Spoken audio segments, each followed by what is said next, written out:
Today on CityCast Denver.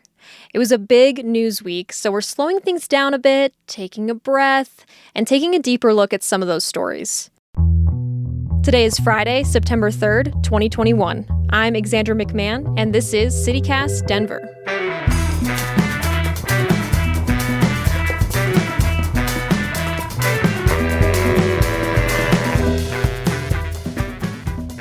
Well, hello, host Bree Davies and newsletter writer Peyton Garcia. Happy Friday. Happy Friday. Happy long weekend. Oh, yeah, we get a long weekend.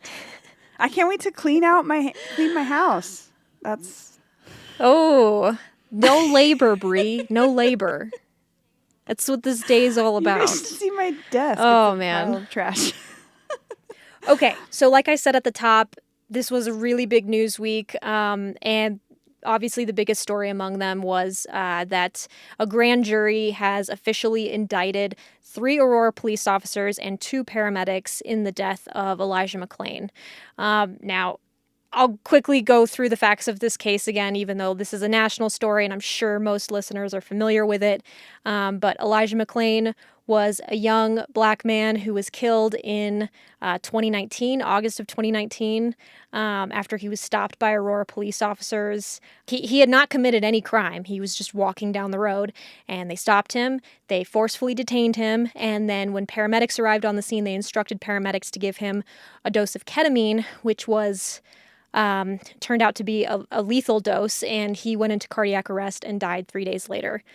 And now, so 2021, fast forward, this grand jury comes out with these charges, which is manslaughter for each of the accused, and also criminally negligent charges. But yeah, this is a big case with a lot of moving pieces, so I'm just going to open it up.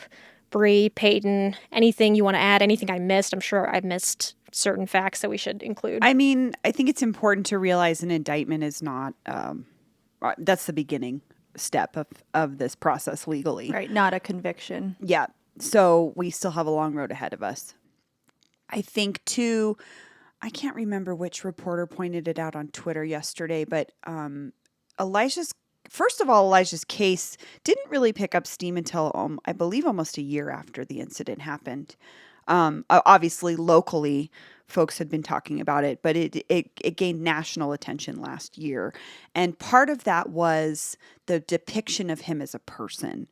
So he was known as an extremely gentle, loving person. The account of what he said during this situation with the police, he was very calm. I think that's what made it especially upsetting. But a reporter pointed out, maybe it was Alex Burness, just because someone is an acceptable figure in society doesn't mean that should be the only reason that we care about this case. And so I think it's just one of those instances where this was a black man that was profiled by police. It doesn't matter if he was a kind person. It doesn't matter if he volunteered at animal shelters. Like, those are all, he's obviously a wonderful person, and nothing like this should have happened to him. But the facts of the case are this was state violence against a black person. Mm-hmm. And that to me was what really sticks out about this case. Yeah, like the outrage should be there regardless of, any other details about Elijah McClain's life. Like, it's still, police, like you said, profiling him because they stopped him for really no good reason. Someone probably called and said, oh, there's, Elijah was wearing a face mask because he had anemia, and so he ran cold a lot, and so he was wearing a face mask, and they thought that was like a full face mask, not like what we're wearing now. But yes, right, like that was mask. Literally all he was doing was wearing that and walking down the street, which he should have been able to do regardless.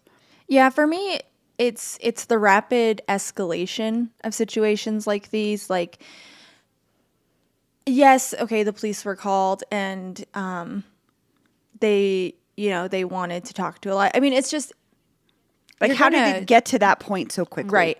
You're going to throw a 140-pound young man to the ground and then give him 500 milligrams of ketamine. Like, that, it should not have gotten to that point. No. Yeah. Yeah. No, I feel you. And I think that aspect of it, the ketamine aspect, the amount of it is wild. So my sister works in emergency medicine, and ketamine use is not super uncommon for restraining folks.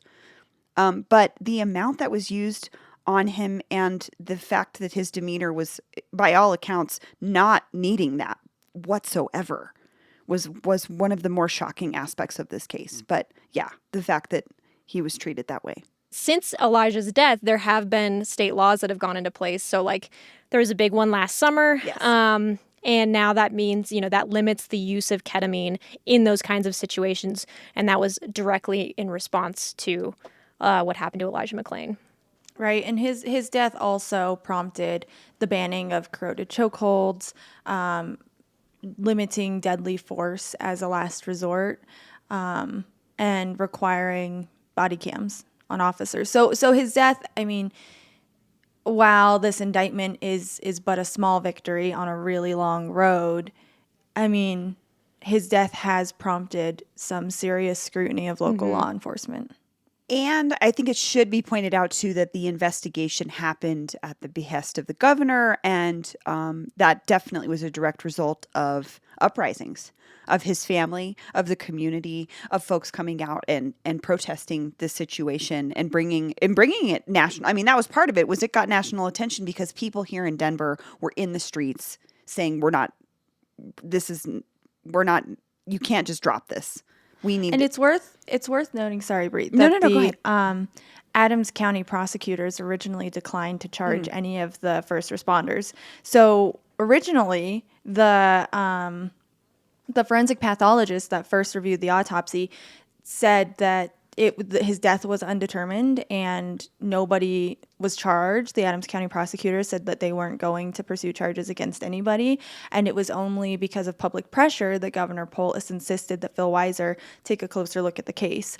And that's part of why it's been 2 years for any action to happen. Right. Okay, and then the crazy thing about that first forensic pathologist, last year, CPR justice reporter Allison Sherry did an investigation and found out that Aurora PD was in the room during that first autopsy. And, we're communicating with the coroner's office before they ruled Elijah McClain's death as undetermined.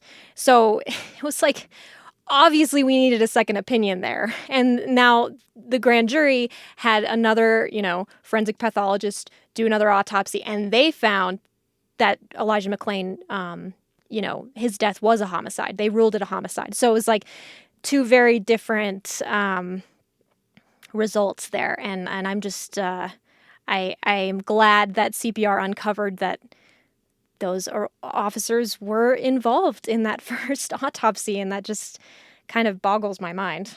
Okay, so back in August, a third party investigation firm looked into the handling of the Elijah McClain case, and they came back with a 160-page report that says that the Aurora Police Department is woefully behind its law enforcement peers, and they're not using best practices, they're not using good disciplinary protocols, and they had a list of like 50 recommendations for the police department.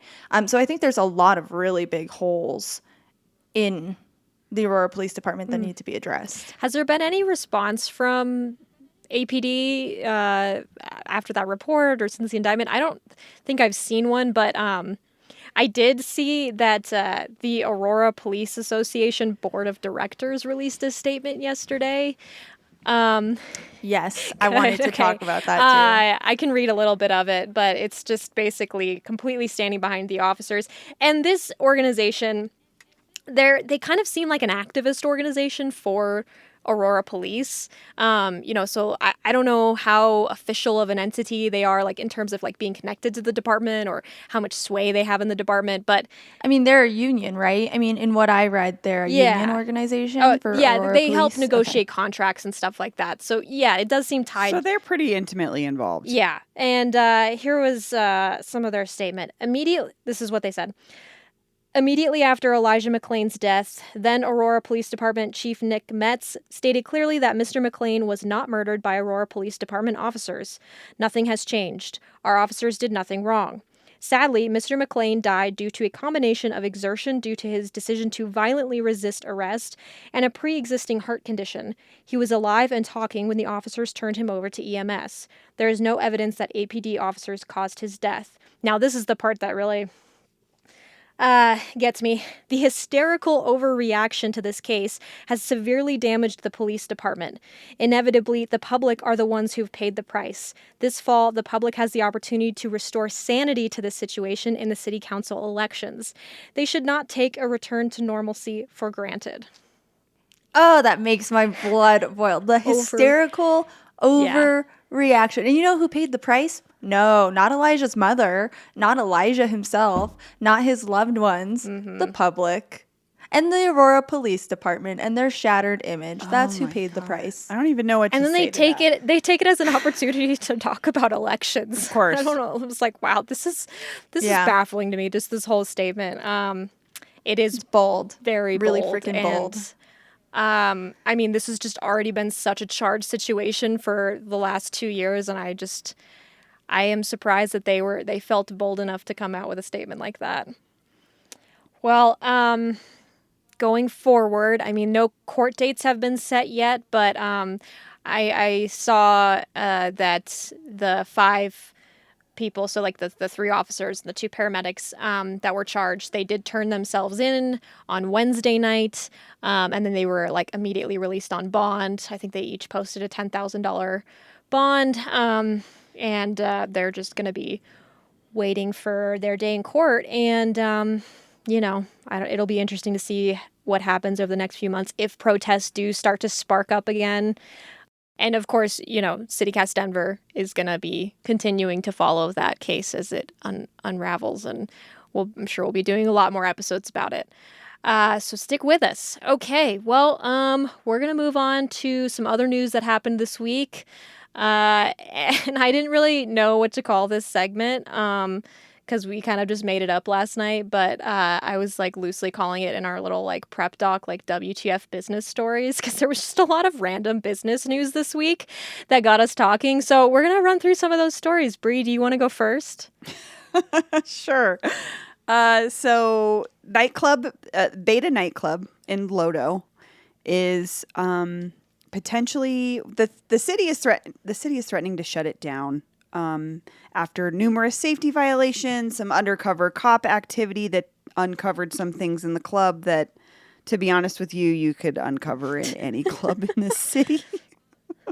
But oh gosh, there's so many angles to this story that I could go off on. For one, I had not checked in with Beta Nightclub in a couple years, so I didn't know if they were still doing their regular EDM programming.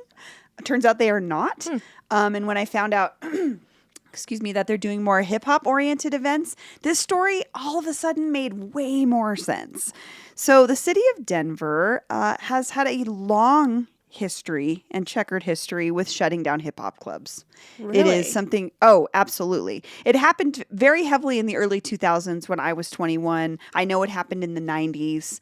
My friends used to work at a club called Beyond, which was in 16th Street Mall. And after a shooting occurred way outside, blocks away from it, they used that as, they came from this club, we're going to shut this club down. And the rules were, if you're going to reopen this club, you can play anything but hip hop. So it became a country bar. What? Mm-hmm. And so this is not an uncommon story. I can't say that I know enough to speak about this particular situation at Beta, but to me, there's probably a little bit of that profiling going on by the city. Like, oh, we don't do hip hop crowds. It's very coded. It happened to Crush.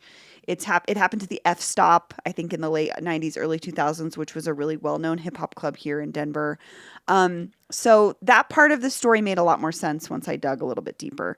Something else interesting about the story, the owner of Beta is quoted as being named Valentis Corleones, which is not his name. If you Google Beta Nightclub owner, a different name comes up.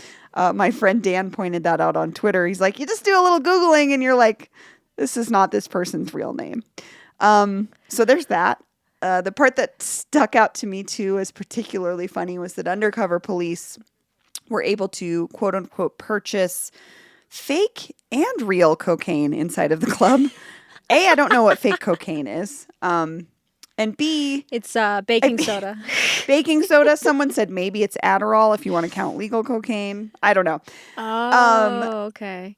But also, you can buy cocaine in any club in Denver. Like I'm not a person that purchases Right. cocaine. I have just been to many clubs and walked into many restrooms, and it is happening everywhere. So that can't be the case to me. I don't know. This to me is just something's a little fishy about this. The city doesn't want them running beta for some reason, and that's what I feel like is really going on here. That's fascinating, yeah. Bree.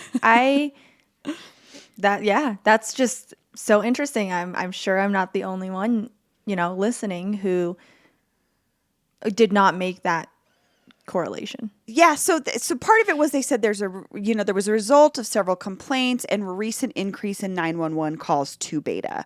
I think Denverite did a report a couple years ago, Ashley Dean did, where they were looking at the same situation happened with Cold Crush in 5 Points, where it was the claim was, okay, there was violence outside of the club. There were all of these calls to the club. This is why we need to shut down the club. And then Denverite reported, actually, there were just as many 911 calls to other establishments in the area. So that wasn't really true. So I'd be curious to see if the 911 calls were as much at other clubs around beta, or if this is just a situation where there's, for some reason, the city doesn't want beta to be open. Well, and this might not be as related as I think it is in my head, but I know, like, there, like you're saying, there's violence that happens outside of clubs, like, all over Denver. Like, this is not, it's Lodo. Specific to hip hop clubs. And, like, I think, like, there was, like, a horrible hate crime a few years ago in front of the Church nightclub where 2 gay men were stabbed.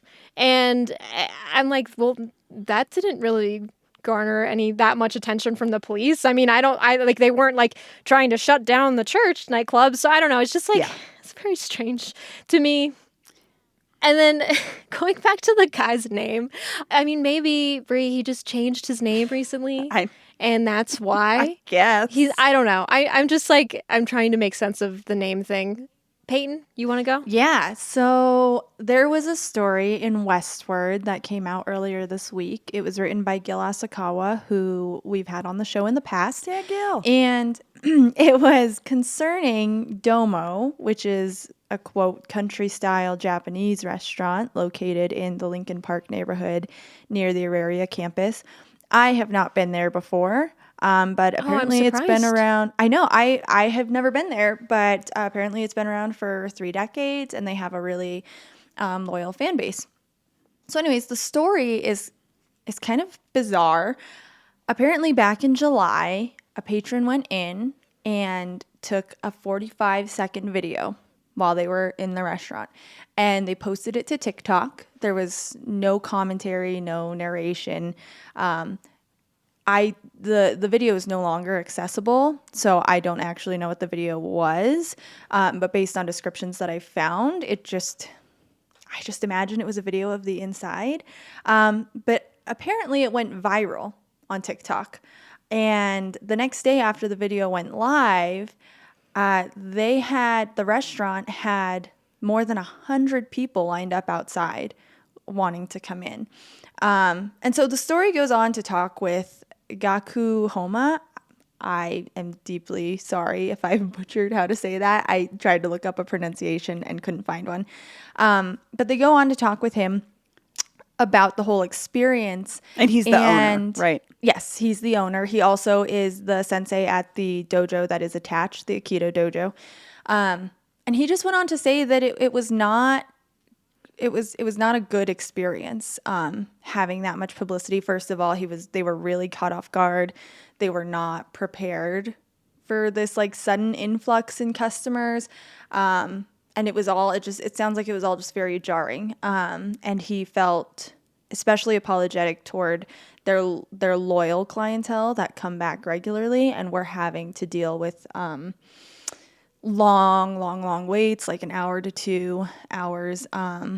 and suffering service because of this. And then the way he makes it sound, the way that Gaku makes it sound in the Westward article is a lot of these people who were coming because they saw it on TikTok were dressing up in Japanese cosplay outfits, which No. What yeah, the seems hell? inappropriate to me. My guess is, well, I've never been to Domo. I've looked up pictures and they have this really stunning Japanese flower garden. The whole place gorgeous. is gorgeous inside and out. Yeah, the inside is just like very beautifully decorated with like traditional Japanese furniture and decor. So I imagine that's why it got so much traction. Yeah, but the whole dressing up thing seems highly inappropriate. And then he said that these people were showing up and they were mad because service was taking so long. And they just were showing up to take TikTok videos and selfies. And they were kind of causing scenes and just making things difficult for his normal customer base. So, I mean, he took to Facebook and, apologized and was just like, I really hope that this ends soon. I have no idea why this is happening. And ultimately, he did end up shutting down the restaurant for several weeks. He shut it down in July, and he just wanted to take that time to kind of regroup and let it all cool down. They reopened last month, middle of August, but on very limited hours, just over the weekend, and nothing like late night. So it was really bizarre. I don't really know what to make of that story. I'm not a TikToker. I don't know what's popular among the youth of today. So I don't know. It was very weird. So my take on this is, well, one, so to describe the interior of it, it's absolutely gorgeous. All the tables are kind of lower to the ground because the chairs themselves are like wooden, almost like tree stumps. So you've been, Brie? Oh, it's shout out to my friend Kaylin Heffernan. It's one of her favorite restaurants in the whole city. Oh, cool. To me, atmosphere-wise, it is perfect. It's beautiful. So, but what I'm seeing in this story is, on face value, you could be like, oh, an old Denver establishment gets reinvigorated by TikTok, right? Because we saw that happen with Fashion Nation, which is a store on South Broadway that's been in Denver since 1987. Not at that particular location, but they've been a store since 1987. The owners, Pam and Paul Italiano's daughter, made a TikTok video of the store and it blew up and their sales went through the roof and it was amazing.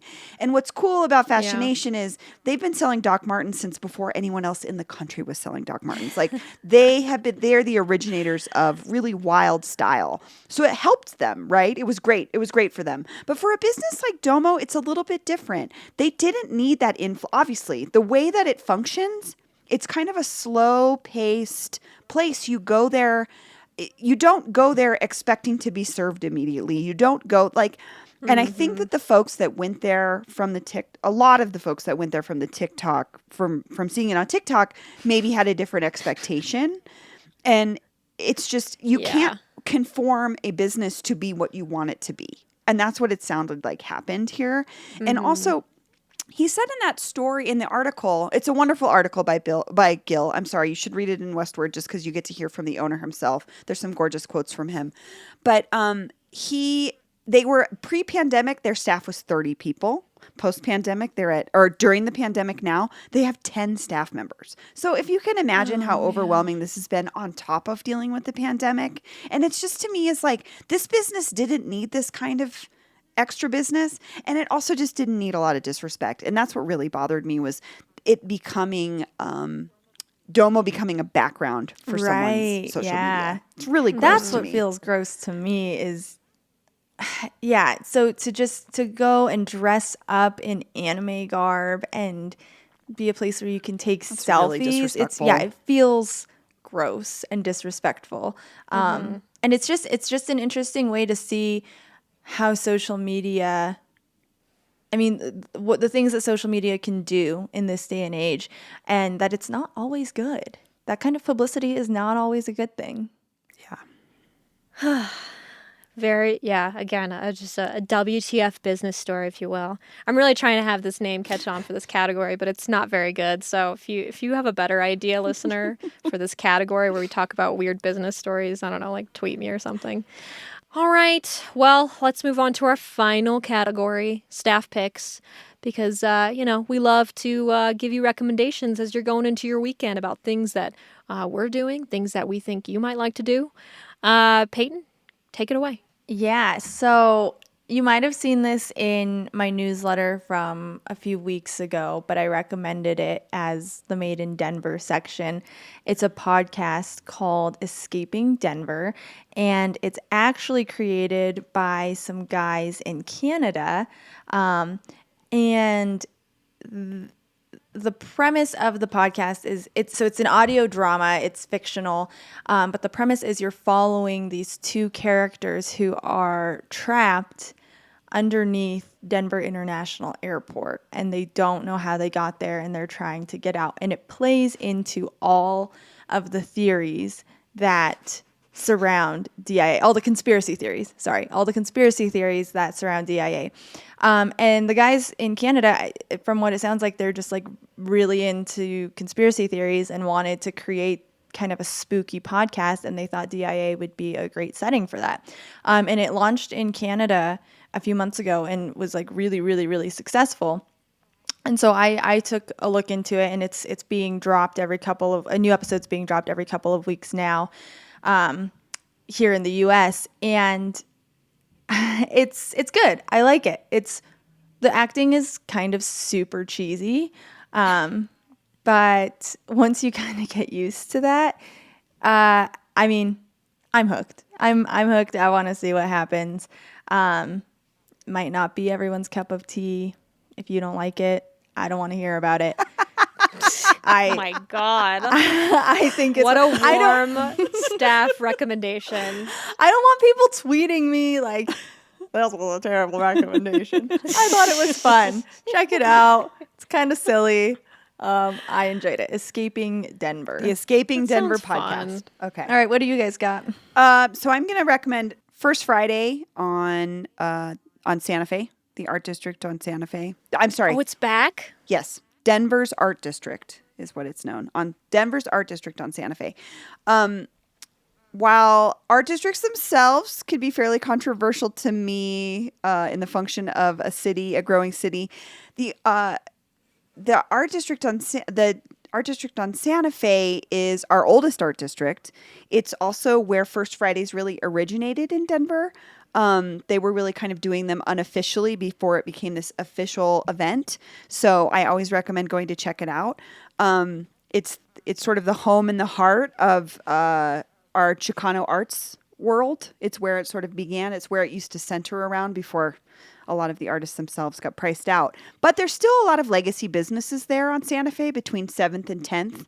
And also they've recently done some work on the street where they've slimmed down the traffic side of it and made it more pedestrian friendly. So it's a lot safer to kind of hang out on Santa Fe if you're a pedestrian. And so I'd recommend going down there, checking out Denver Art Society always has up and coming artists. You can purchase art directly from artists there.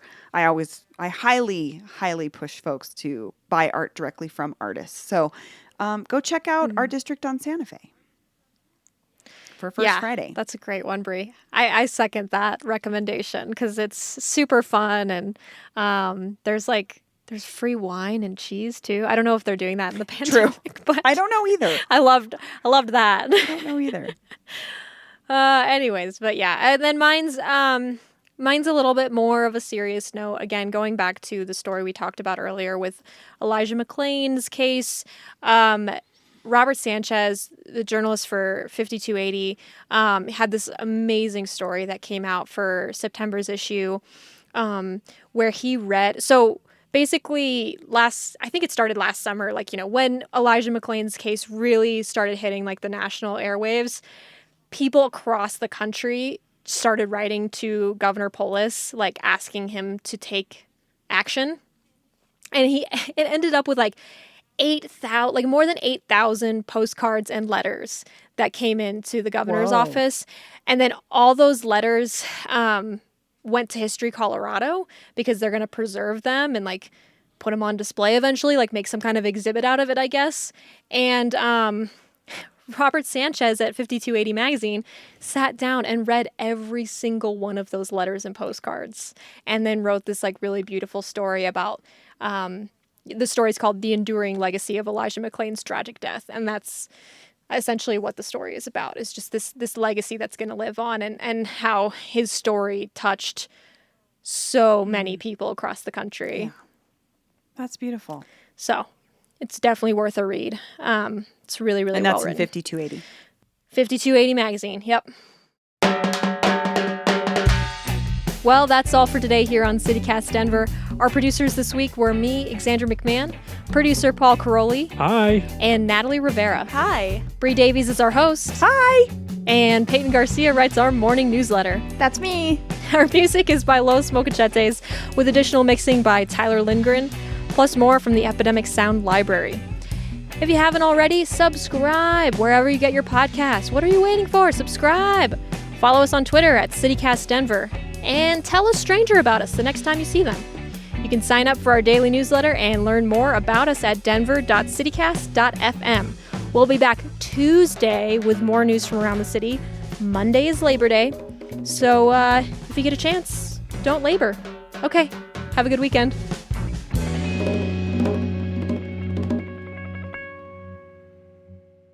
Oh my God, I didn't pick a staff pick. Whoops.